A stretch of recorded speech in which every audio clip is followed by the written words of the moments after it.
پہلا سوال غامدی صاحب یہ ہے کہ ہمارے ہاں وقتاً فوقتاً کچھ مذہبی علماء کی جانب سے سائنسی معاملات میں کچھ آراء سامنے آتی ہیں۔ مثلاً حالیہ دنوں میں یہ رائے سامنے آئی کہ زمین ساکن ہے یا حرکت کر رہی ہے، تو ان کی جو بھی رائے ہے اس پر جو رد عمل ہوتا ہے، خصوصاً ان لوگوں کا جو مذہب بیزار ہیں، وہ پورے مذہب کا مذاق اڑاتے ہیں کہ یہ اتنے بیگانہ لوگ ہیں، ان کو سائنسی حقائق سے اتنی ناواقفیت ہے اور یہ مذہب کو اتنی واضح چیز کے سامنے لا کر کھڑا کر رہے ہیں، تو اس کا مطلب باقی مذہب کی کیا حالت ہوگی؟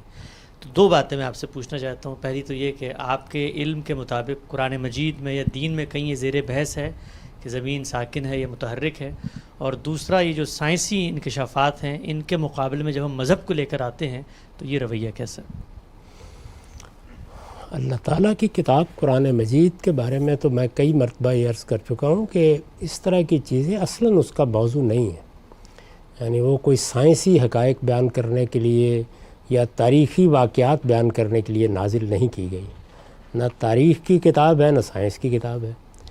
اس میں بنیادی چیز کیا ہوتی ہے؟ بنیادی چیز یہ ہے کہ اللہ تعالیٰ لوگوں کو اپنی توحید کے بارے میں بتا رہے ہیں، قیامت کی خبر دے رہے ہیں، پیغمبروں کے سلسلے کو کیوں جاری کیا گیا اس کی تاریخ بتا رہے ہیں۔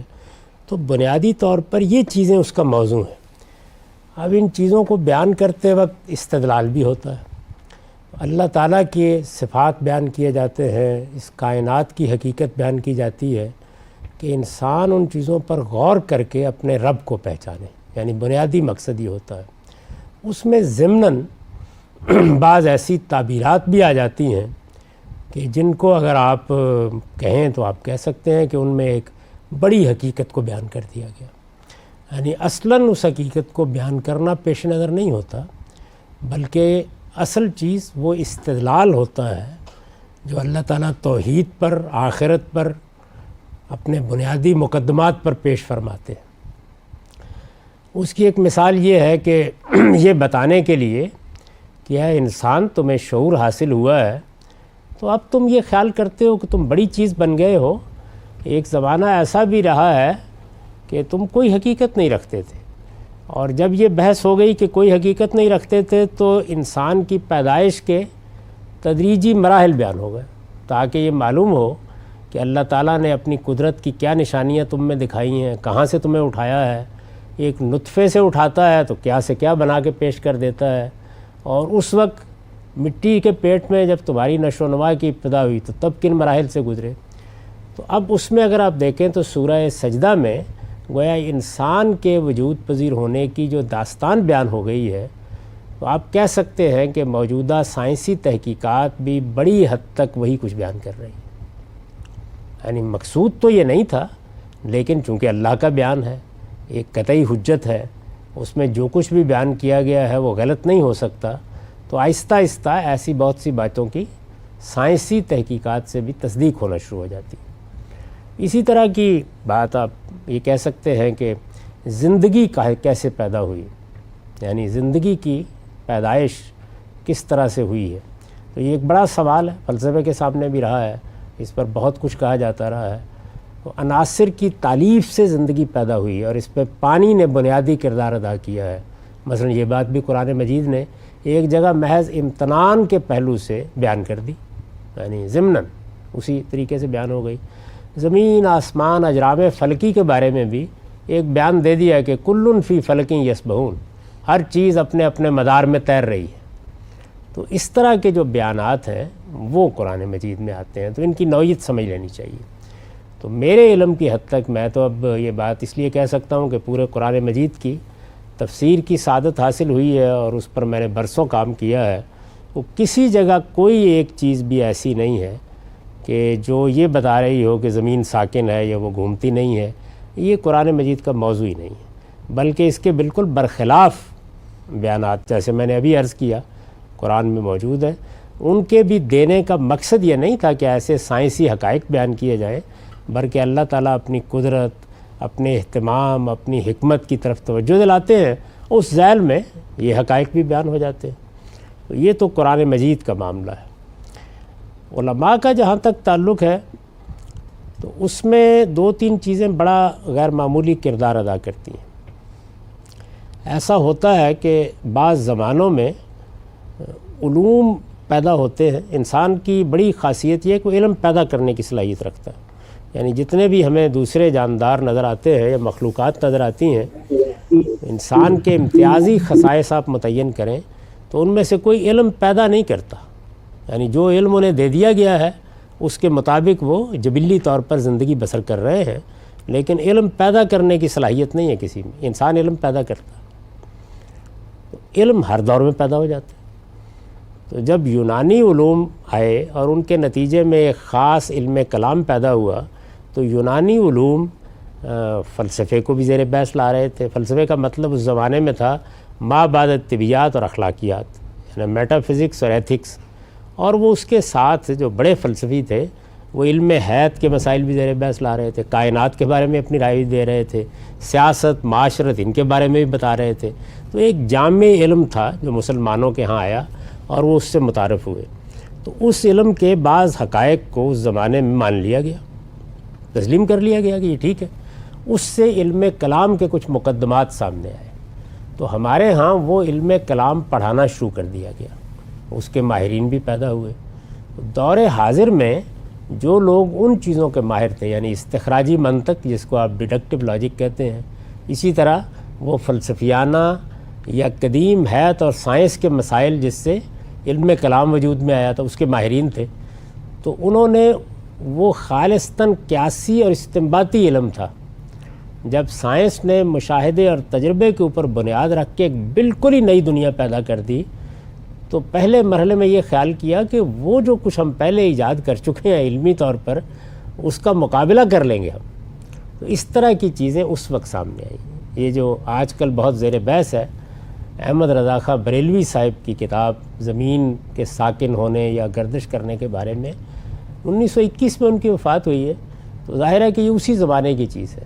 یعنی ایک طرف سر سید تھے جو یہ بتا رہے تھے کہ یہ جو نئے علوم ہیں یہ انہوں نے فطرت کے راز بے نقاب کر دیے ہیں. اس میں وہ بھی حدود سے کچھ تجاوز کر گئے. یعنی انہوں نے اللہ تعالیٰ کی قدرت ہی کی نفی کرنا شروع کر دی کہ وہ اپنے قانون کا پابند ہو کے رہ گیا ہے. تو بات معجزے اور پیغمبری اور بہت سی دوسری چیزوں تک جا پہنچی. ادھر بھی یہ ہوا کہ اس پرانے علم کلام کی بنیاد کے اوپر سائنس کے جدید حقائق جن کی بنیاد حقیقت میں تجربے اور مشاہدے پر تھی، اور تجربہ اور مشاہدہ بھی ایک سائنسی استدلال میں ڈل گیا تھا. یعنی اگر آپ جدید طبیعیات کا مطالعہ کریں تو جدید طبیعیات ایک اعجاز ہے، معمولی چیز نہیں ہے. اس کا صحیح ادراک نہیں ہو پایا. تو یہ انسانوں کے ساتھ ہوتا ہے. اسی طرح کی صورتحال کم و بیش اس وقت ہوئی جب کوپرنیکس، گلیلیو وغیرہ نے نئی چیزیں بیان کرنی شروع کیں. تو یہاں بھی مسیحی علماء، متکلمین، بڑے علماء تھے ان کے ہاں بھی، اور ان کا بھی مسئلہ یہ تھا کہ وہ اس یونانی فلسفے کے پس منظر میں، یونانی علم حیات کے پس منظر میں ایک علم کلام وجود میں لا چکے تھے. جب مذہبی لوگ اس علم کلام کو بیان کریں گے تو خود مذہب بھی بنا دیں گے اس میں. تو رد عمل کی نوعیت یہ بنی. تو یہ ہمارا یہ کام نہیں ہے کہ ایسی چیزوں کے معاملے میں ہم کسی کو متون کریں. ہر چیز کو اس کے زمانے اور دور میں رکھ کے دیکھنا چاہیے. جو لوگ مذہب کا مطالعہ کرنا چاہتے ہیں وہ بھی مذہبی حقائق کو اللہ کی کتاب میں دیکھیں، قرآن مجید میں.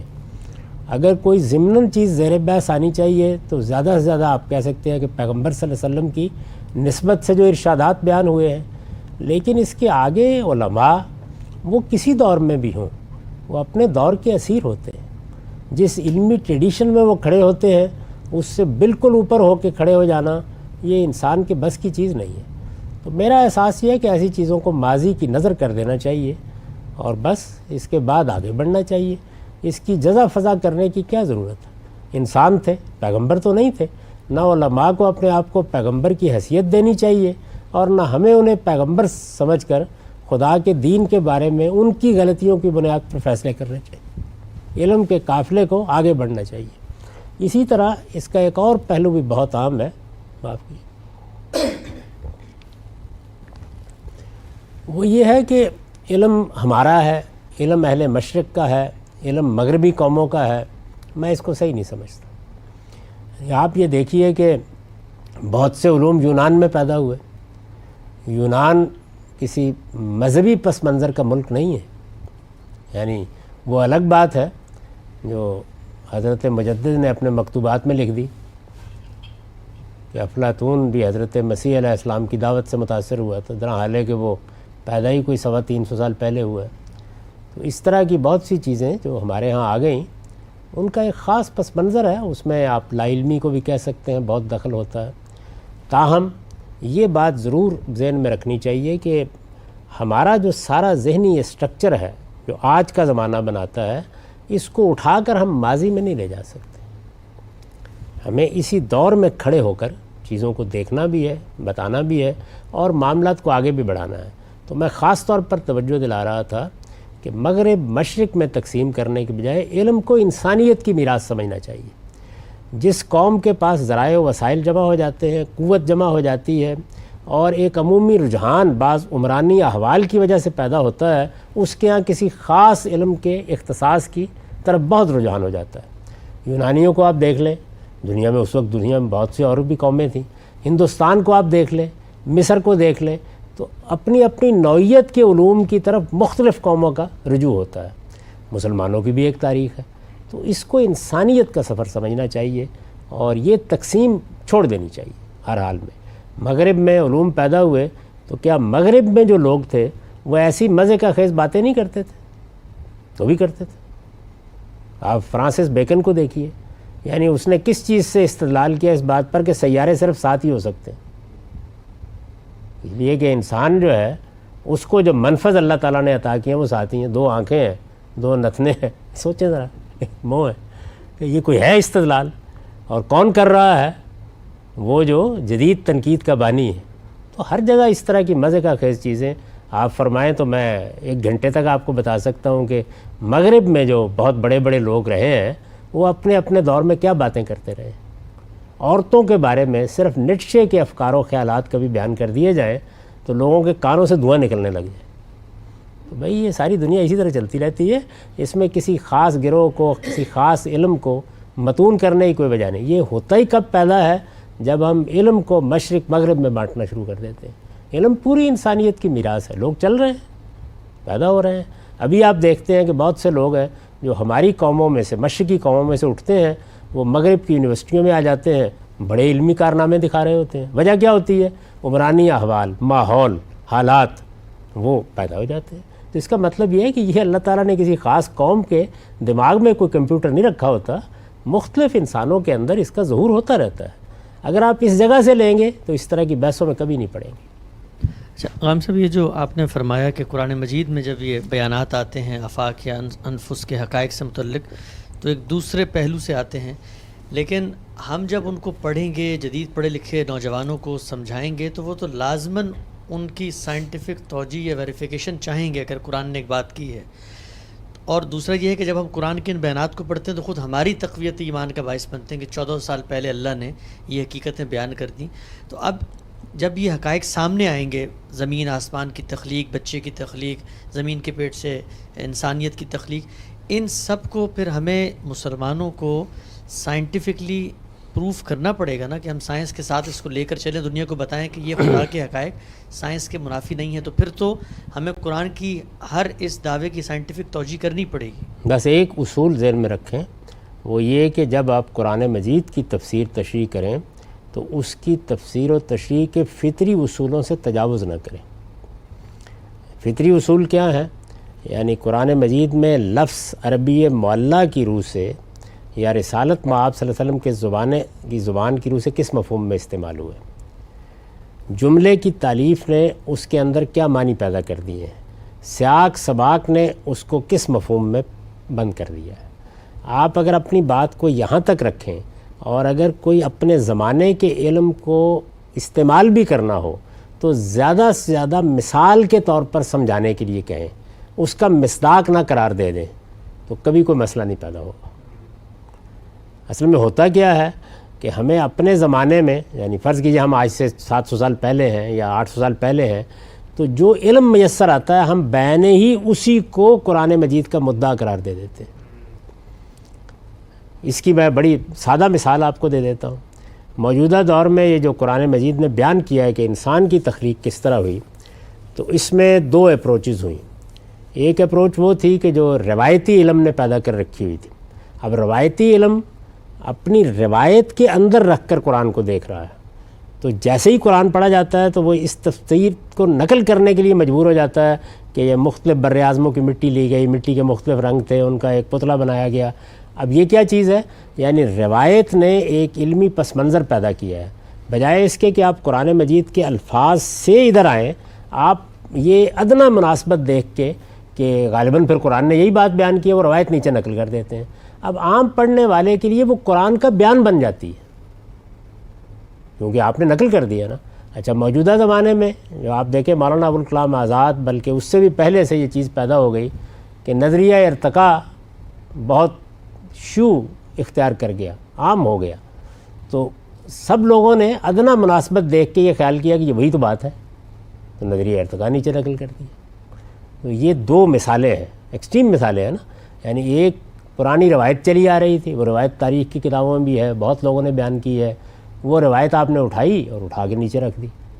انسان مجبور ہے اس کے لیے، کچھ نہ کچھ تو ہوتا ہے نا اس کے پاس اپنے زمانے کا علم.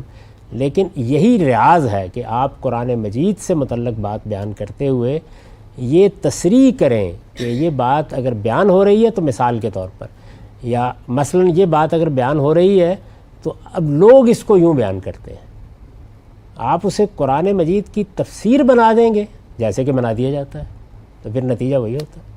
پھر وہ باتیں بھی آپ کی سمجھ میں نہیں آتی، وہ کچھ دیر کے بعد لوگوں کے لیے ایک مسئلہ بن جاتی ہیں. یعنی وہ سمجھتے ہیں کہ یہی اللہ کی کتاب میں کہا گیا، اللہ کی کتاب میں تو وہ کہیں گیا ہوتا. تو اللہ تعالیٰ کی کتاب کو آپ جیسے کہ وہ ہے اس کے اس فطری استدلال تک محدود رکھیں. یہ بتائیں کہ اس میں لفظ کا مدعا یہ ہے، اس میں جملے کی تعریف سے یہ معنی نکلتے ہیں، اور لفظ جس چیز پہ روشنی ڈالتے ہیں یا جس مصداق کو نمایاں کرتے ہیں وہاں تک بات کر کے. اب آپ اگر کہنا چاہتے ہیں کہ آج کے زمانے میں مثلا یا سائنسی دور میں یہ حقیقت جو ہے یہ لوگوں نے کچھ ایسے سمجھی ہے، تو اس کو بیان اس طریقے سے کریں کہ اس میں اور قرآن کے بیان میں ایک حد فاصل موجود ہے. اچھا، ہم سب اسی سے متعلق ایک اور سوال ہے کہ مثلا آپ نے ذکر کیا نظریہ ارتقاء کا. اگر کوئی شخص قرآن مجید کے مطالعے سے اس نتیجے پہ پہنچتا ہے کہ قرآن انسان کی تخلیق کے بعد کے مراحل کو ایک دوسرے انداز میں بیان کر رہا ہے، لیکن ایک مرحلہ ایسا ہے کہ جہاں پہ نظریہ ارتقاء اور قرآن کے بیان کی بھی توجیہ ہو سکتی ہے، مثلا انسان کے حیوانی وجود کے قیام میں جو قرآن کا نقطہ نظر ہے وہی نظریہ ارتقاء یا اس میں زیر بحث اور سروائیول آف فٹس کے اصول پہ وہ دونوں فٹ بیٹھ جاتے ہیں. تو اس طرح کی تطبیقات کرنے سے تو ایک ہم معاشرے کو یہ پیغام دیتے ہیں کہ قرآن کی بات یہاں تک موجودہ سائنس کے مطابق ہے، آگے کی بات مختلف ہے.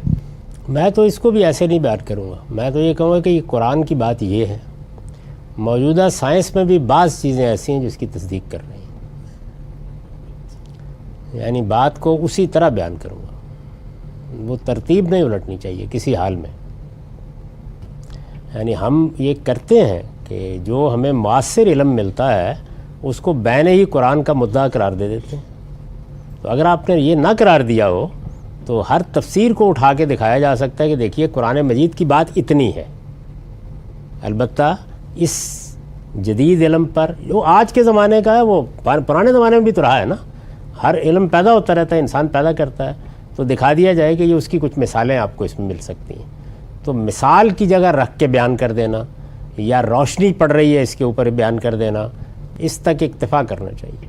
اگر آپ غلط طریقہ اختیار کریں گے تو کچھ دیر کے بعد علم بدل جائے گا، تو پھر بیٹھے ہوئے قرآن مجید پر نظر ثانی فرما رہے ہوں گے. قرآن مجید میں یہی کرنا چاہیے. تو میں نے دیکھیے میرے سامنے وہ پرانی روایت بھی تھی، میرے سامنے نظریہ ارتقاء کے اوپر ہمارے جو جدید علماء ہیں ان کی بھی آراء تھیں. نظریہ ارتقاء بطور ایک سائنسی حقیقت میں بھی تھا، لیکن جس وقت میں نے قرآن مجید میں سورہ سجدہ کی آیات کو پڑھا ہے سے مراد یعنی اس کو سمجھنے کے لیے پڑھا ہے، تو بالکل واضح ہو گیا کہ قرآن کی بات مختلف وہ بھی نہیں ہے جو پرانے لوگ بیان کر رہے ہیں، وہ بھی نہیں ہے جو ڈاروینیت بیان کر رہی ہے. تو بس میں نے اس کو اتنا بیان کر دیا ہے کہ یہ قرآن سے یہ بات معلوم ہوتی ہے. یعنی وہ تینوں مراحل یہ بیان ہوئے ہیں. اب یہ کہ ان کا مصداق حقیقت میں کیا بنا اس میں علم چلتا رہے، دیکھتا رہے. اگرچہ قرآن مجید کے اس بیان کو پڑھنے کے بعد اگر آپ بالکل لفظ کو پکڑ کر نہ کھڑے ہو جائیں تو ایک ذرا سی چھلانگ لگا کے کہا جا سکتا ہے کہ نظریہ ارتقا بیان ہو گئی، کہا جا سکتا ہے، لیکن وہ ذرا سی چھلانگ بھی میں نے تو لگانے سے انکار کر دیا۔